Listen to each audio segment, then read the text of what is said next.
Hi, how's it going? How's things? I'm doing good. Thank you very much for taking the time to do this interview. Oh man, thank you so much for your time and support. It's really, really appreciated. I'm glad to be able to do it. I mean, having been able to check you guys out ever since the first album, I mean, it's great to see where you guys are at right now, and the fact that the new album is just on the horizon. Yes, I think it comes out on Friday your time, which I presume will be Saturday for us. So yeah, really, really excited. I think this is my favourite time of being in a band is that anticipation before an album drops and the build up. It's been excellent. Oh, I'm so glad to hear that. So, with that on mind, I mean, obviously with being able to have a few albums under your guys' belt now with Witchskull, I mean, how does it feel right now to be able to have this release coming out? Yeah, I was talking to Marcus, our singer guitar player, yesterday, and we sort of had a bit of a laugh because we feel like we've finally got to a stage where we're a legitimate entity, you know. Marcus and I have been playing in bands together since we were 15. We've been mates since we were about 8 years old. So for us, it's just been a really long journey. We've then moved on and done different things with different bands, but for whatever reason, we always felt a strong kind of need to complete something together. And now, 3 albums in, signed to Rise Above, we really feel that that's happened. Oh, that's so cool. So, with that in mind, I mean, how did the songwriting process begin for Driftwood Cross? Look, we were kind of lucky in some ways. I think our situation as a band that's not making a living from it and isn't able to tour as heavily as what another band does, we have a lot more time on our hands. So after the last album came out, we did the handful of shows that you normally do in Australia. And then with nothing internationally on the horizon, we just spent all of our time in the rehearsal space writing the follow-up. So we started writing the next album pretty much before the last album even came out. So we've had a couple of years now to really sort of honed everything we wanted. So we feel that this is the strongest record we've made because that was our concept, was to make sure that we wrote the best album we possibly could for our third release, because I think a lot of bands struggle with their third record, you know. Oh, and I definitely see, you know, that has happened with a lot of bands, and, you know, just like when that third album comes around, I mean, there's so many variables that can happen, but I'm so glad to see that this album has really paid off and really shown that you guys are at the absolute top of your game right now, and I just feel that it's just going to continue to rise like that. I mean, the fact that you did have that time to be able to really craft this album, make sure it's the best that you possibly can be, and it really did turn out that way. Thank you so much. That means so much to us. I think we're so isolated out here. Australia's got a great scene, but we completely have no idea what's going on, you know, in your neck of the woods relating to our band, you know what I mean? Because we haven't played, you know, we haven't toured Europe or the US. So just getting feedback like that means a lot, because that's how we feel. We really feel it's the strongest album. And I know everyone says that on every album, but we actually all believe that we've created exactly what we wanted to create, and we feel that there's a really strong cohesion through the whole record. Yeah, that's the only thing I really did appreciate about the album, is that cohesion that's going on from start to finish. I mean, it really does feel like an album rather than just a collection of songs. Yeah, well, that's... Again, thank you, because that's exactly what we sort of set out to do. So the fact that people can hear that, that means so much to us. Yeah, we recorded 12 songs for the album, but we knew we were only ever going to put 8 songs on it. So we just decided to go in and track all of those songs as best we could, and assumed that they were all going to make the record, knowing that we had to cull 4 at the end of it. And we've done that with each album. Maybe not 4. The last album we tracked 10, but only 8 made the record. But we feel when we do that, it gives us a chance to kind of select the songs that make the album feel like an album, and one that only goes for 36 to 40 minutes. I don't want to hear anything more from anyone than 40 minutes. Oh, I totally understand that. And I think that's another reason why there is so much cohesion that's going on with the band, and it's only getting tighter because of that. I mean, when you have those guidelines of putting on X number of songs, X time length, and being able to just put on the best songs possible to make the best album possible, I think it can really push people to really craft their work and make sure it's something that they do want to be able to put out and they're proud of. And it's great to see that you guys feel that way with this album. Look, absolutely. I think in some ways we're lucky that we're a band that doesn't make a living out of our band, because we don't actually answer to anyone. Obviously the label gives us a time frame of when they want the next album, but that's, there's no kind of pressure from Rise Above. They've been absolutely brilliant. Working with Lee Dorian obviously is a huge buzz for us, and we still can't believe that he's actually signed us and puts our records out. So for us, we just feel like there's no pressure other than between the three of us to make sure that everything we release we will always feel proud of and feel that nothing's ever been rushed.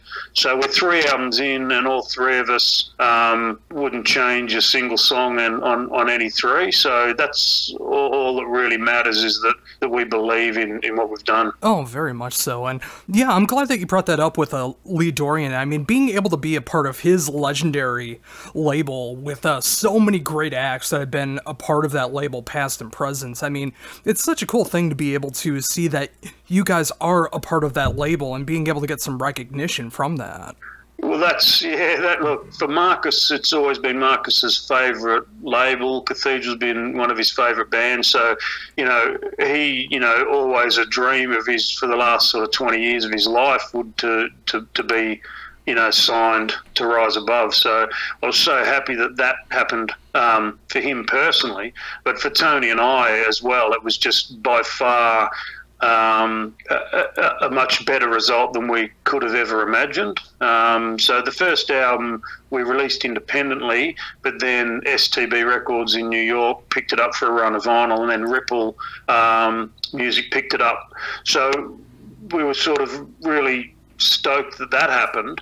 But we didn't expect by the second album for a label sort of with the prestige of Rise Above to come in. So it's totally blown us away, and we couldn't be happier. And our dealings with Lee have been nothing but amazing. So we're just really, really happy.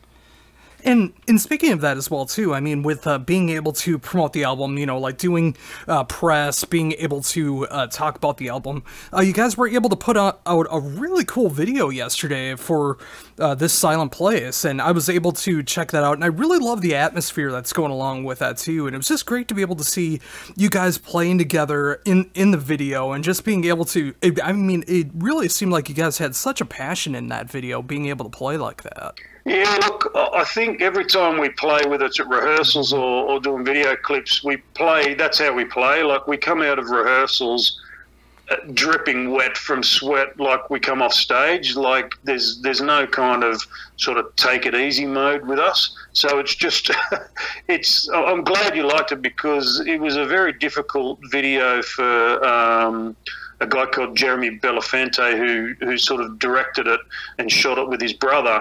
They went through all kinds of difficulties because of COVID-19 with finding, with places being open and people being available to get the video finished in a really short time frame to make to be released just before the album. So it's great that you like it. It's been such a blur for us because we've just been flat out trying to get it across the line. But it's good to sort of finally have it out and for people to be able to hear something just prior to the album dropping. Oh, very much so. And yeah, I think that's another good benefit with you guys not doing extensive world tours or being able to play in other countries or something like that, especially right now. I mean, the fact that you didn't have to cancel any international shows or anything everything because of what's going on around the world right now. I mean, that's a good benefit. Yeah, look, for us, we're very lucky. Like I say, there's a lot of bands and venues and other people within the industry that are doing it really tough, so we really feel for them. For us, you know, we had a run of shows booked in June, and it looks like they've been sort of shut down now, which I figured was going to happen. So, look, we're hoping to start doing shows, rebook our tour for maybe September, October of this year. But, you know, we were really desperate to get over to the US and Europe on this album, but that just might have to wait for a year or so now, I'm presuming. Oh, yeah. I mean, with everything that's going on right now and it being so unprecedented, seeing it happen like this, I mean, that's completely understandable. And, you know, I really do hope that at some point you are able to make it over to Europe or over here in the States or whatever the case is, to be able to either tour behind this album or the next album or whatever the case is, because I just think that the crowds would be so willing and accepting of what you guys do. Because, I mean, if the album and the videos and the live videos or anything that go off of, I think they would just be incredible to be able to see that. Look, that's, you know, obviously playing live is, you know, is a completely sort of different beast. So, yeah, we would love, like, we've been to, we recorded the last album in New York and managed to play like a one-off show at St. Vitus Bar. So doing that all in New York was great because our bass player Tony is from Queens, New York. So to be able to do that in his hometown, make a record in his hometown and then play was great. But, you know, we want to go back and tour the US and go to places that even he's never been from his own country. So, yeah, we're really hopeful to do it on this album. But if it has to be the next one, so be it. We've already started writing the next one, so we'll just have to wait and see. And I love that persistence of what's going on with you guys. I mean, not just you know, wanting to be able to go out and tour and hit these places that you've never been able to play before, but the fact that you're already working on the next album, and this album is just coming out on Friday. I mean, it's great to see that persistence to want to be able to keep writing and making the best songs that you possibly can. Yeah, well, I think, like I was saying, we're a bit lucky in that way that we don't have the pressures that sort of touring bands or bands that make their living from it that they have to endure. So for us, it's like, you know, all we do. My favourite part of being in a band is the rehearsal room. You know, we spend, you know, 2 nights a week, or sort of most Saturdays and sort of, you know, midweek as well, just jamming and writing stuff, and that's to me where the biggest kind of enjoyment comes. So when we piece sort of songs together and you know that you're onto something that all three of us really dig, then that's the sort of the best feeling. And the next best is obviously taking that out on the road. So look, if we've just got to, you know, spend the next year in the rehearsal space, that's absolutely fine by us. It just gives us longer to come up with a decent follow-up. Oh yeah, and I just imagine that the set list will be that much grander too. I mean, being able to choose what you feel are the best songs to be able to represent you live. Yeah, it's a strange one for us because we've never really had a chance to tour, you know, overseas. So yeah, now we've got, you know, 3 albums worth of material, and you know, we're generally only doing sort of 45-minute sets. It's getting tougher to kind of pick a set list that sort of, you know, plays enough of the new and the old. So yeah, that's I suppose if we went on a tour, we'd be able to mix it up a bit more and have more songs kind of rehearsed up. But yeah, that's going to be a problem as time goes on. Oh, and you know, along with that too, I mean, the fact that you guys get so much enjoyment being able to go to the rehearsal space and being able to jam together and write songs. On your end, I mean, have you changed anything up since the incarnation of the band? Like anything with like your drum setup or different cymbals or anything like that? No, I've always played, you know, pasty 2002s. They've always been my sort of go-to with cymbals. And recently, well, not recently, over the last 10 years, I've been playing Sonor S Classics. So it's always been, well, the first album, the last one, this current one, I've used my Sonor drums, but when we recorded in New York, obviously I had to use, I can't even remember what kit that was. It was a good one, but yeah, I just had to use what kit was in the studio. So my setups remain pretty standard, either just like a straight 4-piece, or sometimes I add the additional kick drum, you know? Oh yeah, I mean, being able to see both setups that you have like that, I mean, both of them look like they're so much fun to be able to play. Yeah, look, my background was always playing with 2 actual kick drums, so I always prefer that setup. And with 2 kick drums with 2 rack toms is so different to just playing a 4-piece kit, you know. So yeah, I enjoy both, but just with the logistics of the smaller stages, you know, you're just struggling to fit a 4-piece on a lot of the stages, let alone, you know, bringing the whole big kit. Oh yeah, and you know, a lot of inexperienced musicians that go out and play live, at least for us drummers, they go out and get like such a big kit, and they think that they're going to be able to set that up on the stage, and they're going to be able to do that. But once they actually get to the venues and they realize how small sometimes the stages can be, or how small the drum risers are, then they realize that scaling back to like a 4-piece kit and a few cymbals might be the best way to be able to go. Yeah, it was different. Like I've played since the 80s, you know, so, you know, a lot of the, you know, whenever I gigged through the 90s, that's when everyone had, you know, big kits, and it just never seemed to be a problem. You could always fit them. Whereas now venues just seem to, I don't know, space is at a premium. They just seem to shrink everything down to the point where a lot of the time you can only just fit, you know, the most basic of kits. So yeah, different times, I suppose. But yeah, there's just something about, I like playing the double kicks just because it changes your positioning. It puts the snare directly central, and your 2 rack toms sit in a very different place to playing as a 5-piece kit.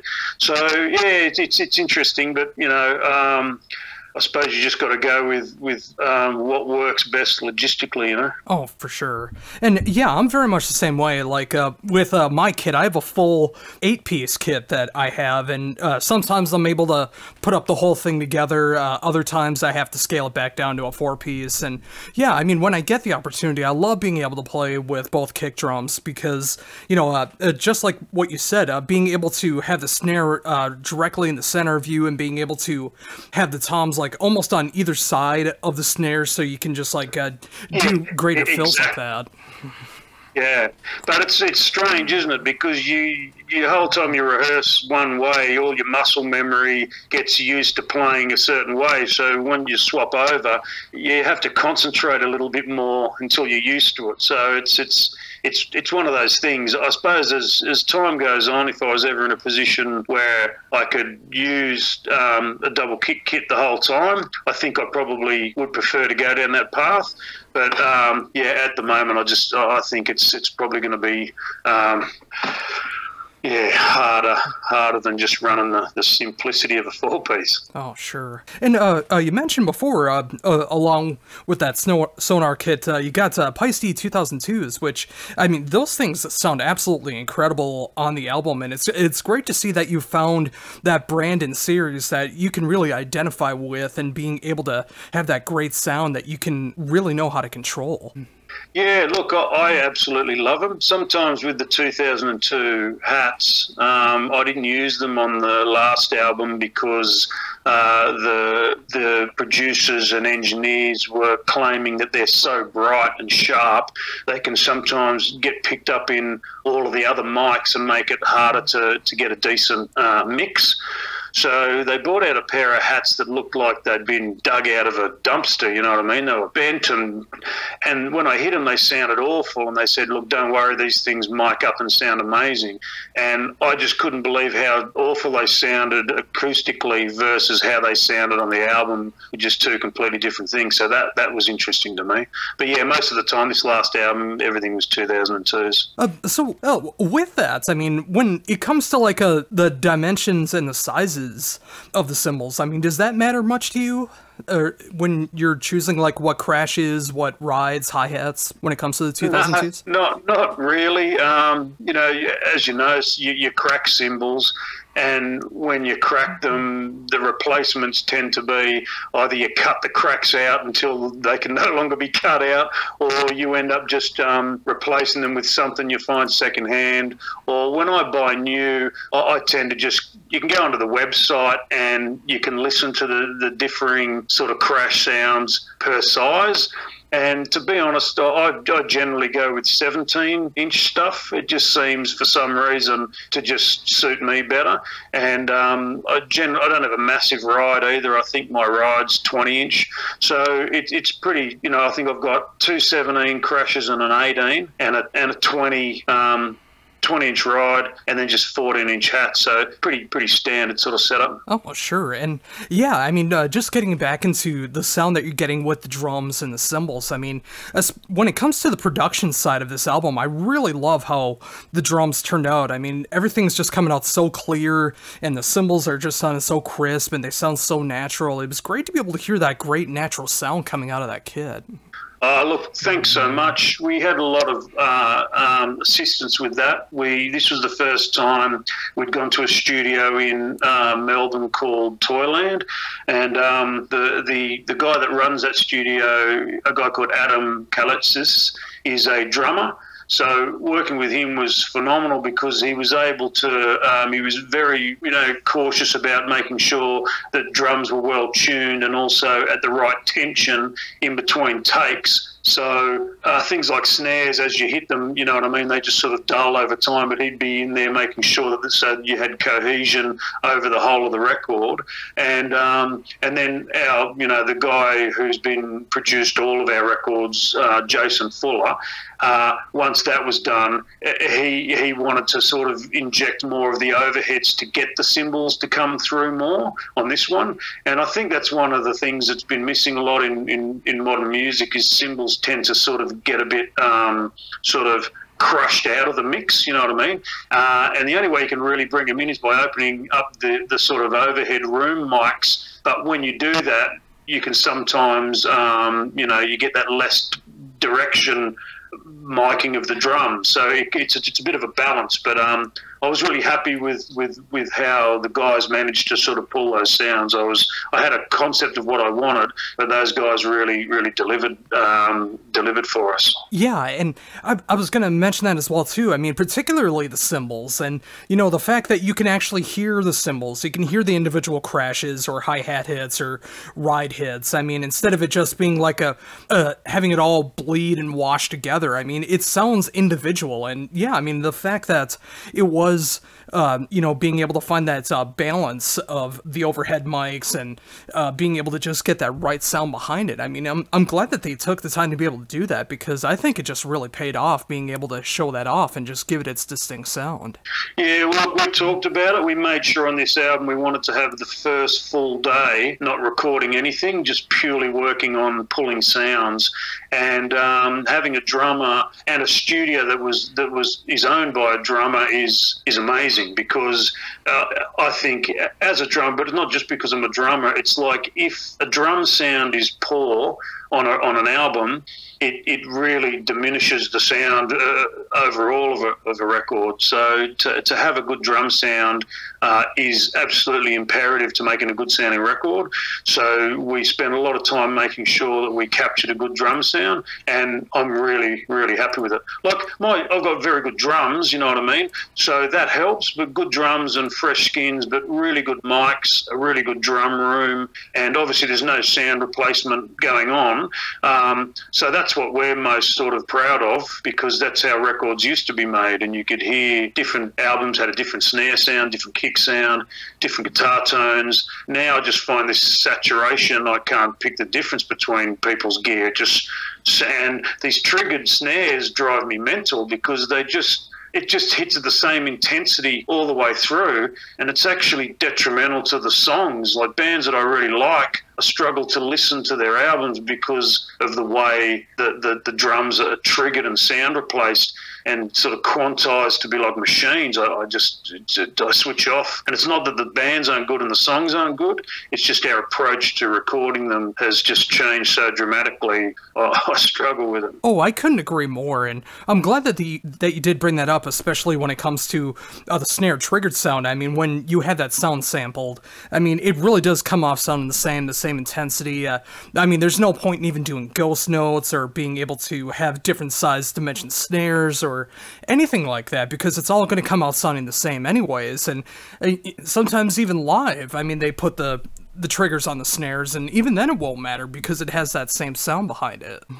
Yeah, I don't understand it, but I think it's because I'm older and I kind of grew up listening to albums where, now obviously they were bigger budget, because in the 70s and 80s you couldn't really make really sort of cheap albums like you can now. But I just was always interested to just listen to different sounding snares and guitar tones and bass tones, everything. Every band had a unique sound because they were all using their own sound, whereas now a lot of bands, it's just none of them have as much uniqueness because they're obsessed with this precision and making sure that it sounds absolutely perfect like a machine. And maybe that's why I became more into the sort of this sort of what they call doom or stoner, because it just a lot more of it seems to be a bit more organic, and that's kind of what the early metal that I sort of really dig was like, you know? Oh yeah, and that totally brings things back to the beginning again. I mean, especially when I listen to a Driftwood cross. I mean, it really does sound like an organic album. It feels like a natural album. It sounds like a natural album. And just between all three of you and getting that great production sound that was going on, I mean, the fact that all three of you were able to get the tones that you were looking for and just having it sound so cohesive together on this album, I think it's just made for a great heavy album. And it's so great to be able to hear something that just sounds fresh and natural and human in 2020. That's brilliant. Thank you so much, because that's what we were. That's what we set out to do, is to make music that we were influenced by and what we liked, and just done in a more natural way. So we tend to just play live without clicks, and then just go back in and sort of just put down an additional guitar or two and vocals, and just leave it as sort of organic as possible. But by the same token, a lot of time and effort goes into that, you know, like it's to get a good drum sound, when you record that way, it does take time, effort and money. But not so much money. It's more the time and the effort that you put into it. Get new skins, tune them well, have good drums, go to a studio that has good mics and a great sounding drum room, and you know you're 3/4 of the way there. Oh, I couldn't agree more. And yeah, again, I'm so happy to hear an album like this in 2020, and the fact that you work so hard to be able to make this the best album that you possibly can be. And I think it absolutely paid off, and it was great being able to talk to you about everything that is going on in the world of Witchskull, and of course Driftwood Cross, which is coming out on Friday through the amazing Rise Above Records. And you know, just being able to talk to you about like how natural and fresh the album sounds, being able to talk drums, the band, hopefully the trajectory of everything that's going to be going on as far as touring and the next album